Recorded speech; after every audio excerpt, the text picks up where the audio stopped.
Welcome to our deep dive into self-confidence. We're taking on Brian Tracy's The Power of Self-Confidence, and this one was your pick, so clearly something here is speaking to you. I think a lot of people are drawn to the idea of unshakable belief in themselves. Right. It's like, who wouldn't want that? And what I like about Tracy is he doesn't just talk concept. He gives us tools to actually build that confidence. Yeah, what's fascinating to me is how he doesn't separate those timeless principles from actionable techniques. All blended together. It's like a roadmap to get to what he calls positive knowing. That deep down belief. Exact. And he jumps right in, like from page 1, with this idea that thought is creative. Oh, yeah, the law of concentration. It's a bit of a wake-up call, honestly. Yeah. Well, he's basically saying what we dwell on most, good or bad, becomes our reality. Oh, I see. So if you're constantly feeding your mind fear and doubt, guess what's going to run the show? Makes sense. And then he gives this crazy example of a businessman about to go bankrupt. Oh, yeah, I remember this one. And he gets given this worthless check for $500,000. Worthless check. Yeah, like how does that even help? It's all about the belief, right? So this guy, he doesn't realize it's worthless, puts it in his safe,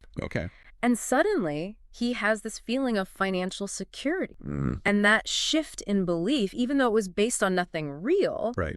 it allowed him to make better deals. So he turned things around. Turned his whole business around just from believing he had that safety net. Okay, that's a wild story, but how do we actually apply that, in our own lives? Like, it's easy to say, think positive. Sure. But how do we actually reprogram our brains? Right, especially when they seem hardwired for negativity. Exactly. Well, Tracy gives us this framework. He calls it managing the 3 type gestures. Okay, break that down for me. So first, there's external suggestions. Like stuff coming at us from the outside. Yeah, think news, social media, even certain people. Okay, so being more aware of what we're letting in. Absolutely. And you mentioned feeling stuck in a rut. I think limiting exposure to negativity, whether it's doom scrolling or those chronic complainers, that can be huge. Just like cleaning up your mental diet.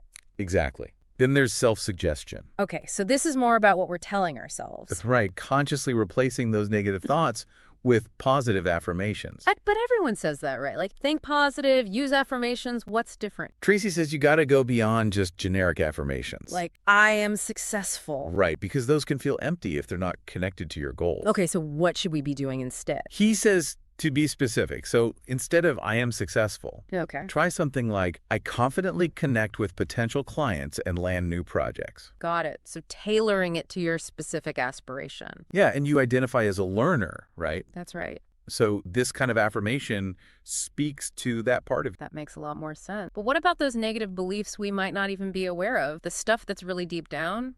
That's where autosuggestion comes in. Autosuggestion, okay. He compares it to planting seeds in a garden, but the garden is your mind. Okay. And those seeds are those positive beliefs. I can picture that. And one of the most powerful tools for this is visualization. Oh, like The Secret and all that? It's not quite that simple. Tracy's way more grounded than that. Okay, good. But it's fascinating because your subconscious mind, it doesn't distinguish between real and imagined experience. Really? Yeah, so when you repeatedly visualize yourself succeeding, your subconscious starts to accept it as a possibility. Like you're giving your brain a blueprint. Exactly. And then it starts to align your actions and beliefs with that. Okay, but Tracy doesn't stop at the power of thought.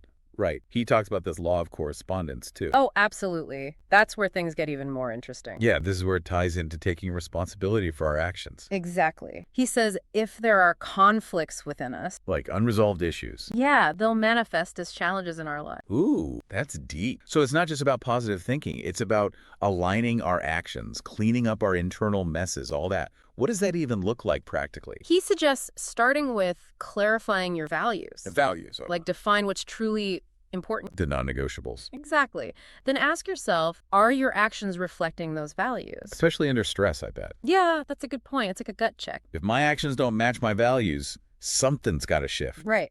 And there's another piece to this action puzzle. Lay it on. The law of reversibility. Okay, now that sounds complicated. It's simpler than it sounds. It basically means actions shape feelings as much as feelings shape acts. Are we talking fake it till you make it? Kind of, but it's not about denying your feelings. Okay, good. It's about recognizing that even if you don't feel confident, Yeah. acting as if you are can actually shift your internal state.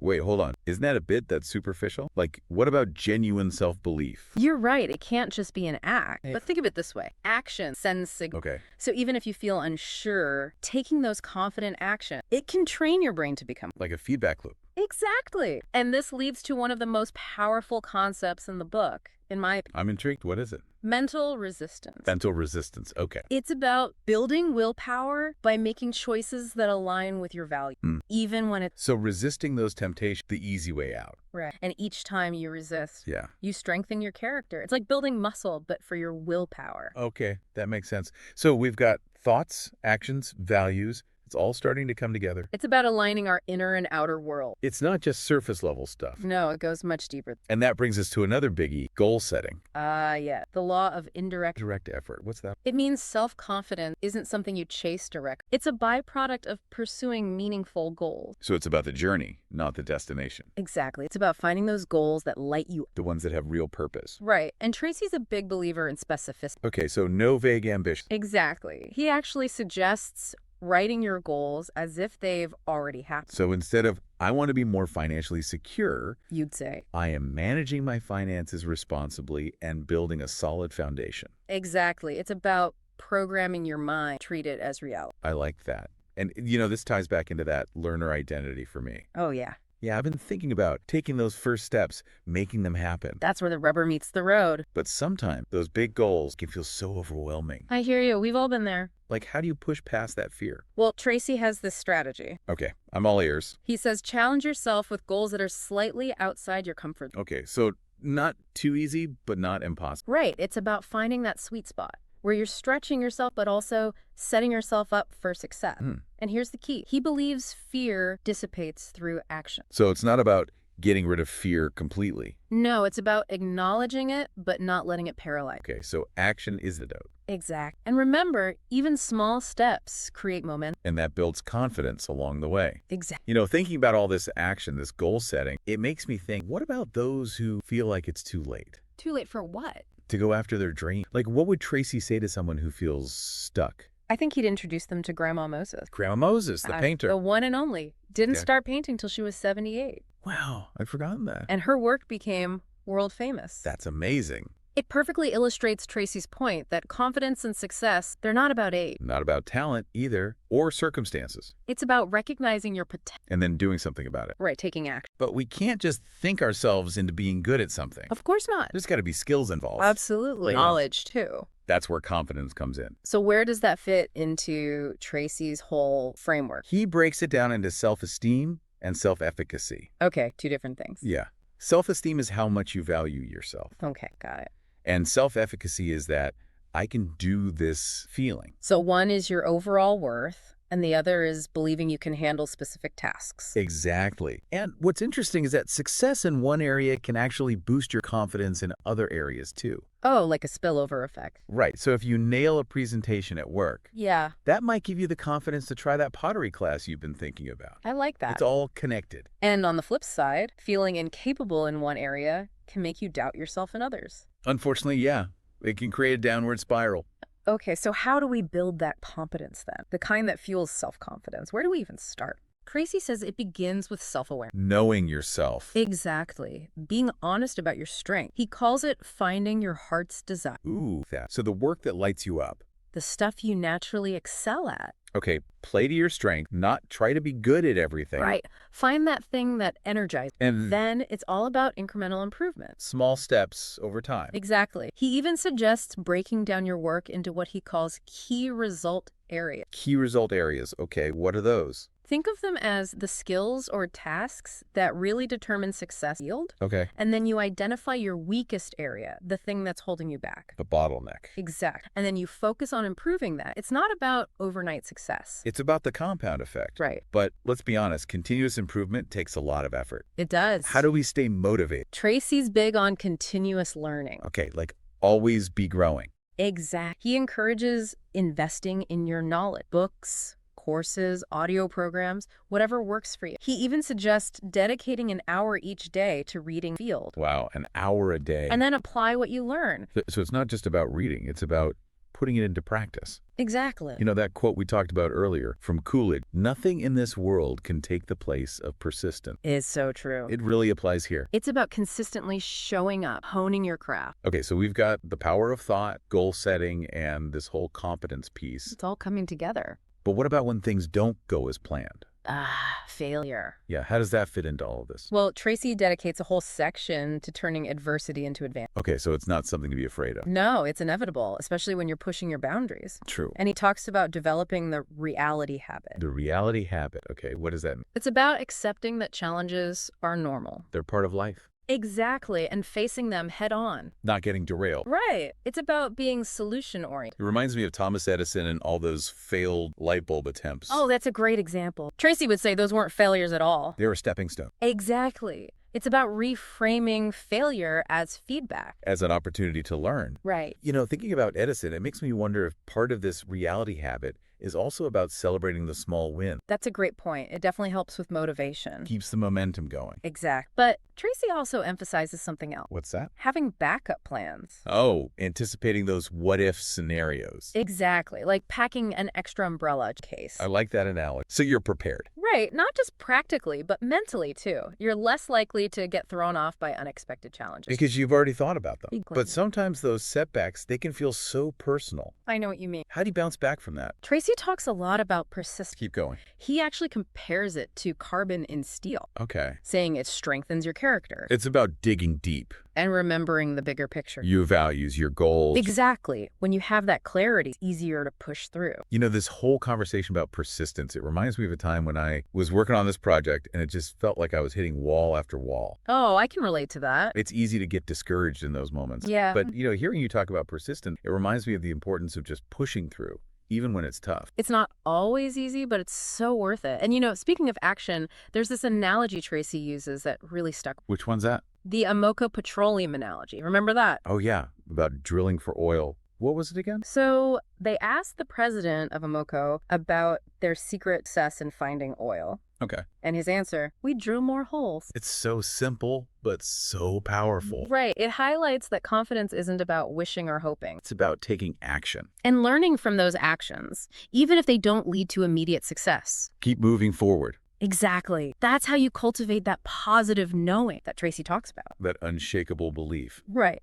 And it's not about arrogance. It's about trust in yourself, earned through effort and results. So action is key. But what about those moments where we feel stuck? Stuck how? Like unsure what action to even take, where to begin? Tracy would say the first step is identifying your limiting factor. Limiting factor, okay. What's the one thing holding you back right now?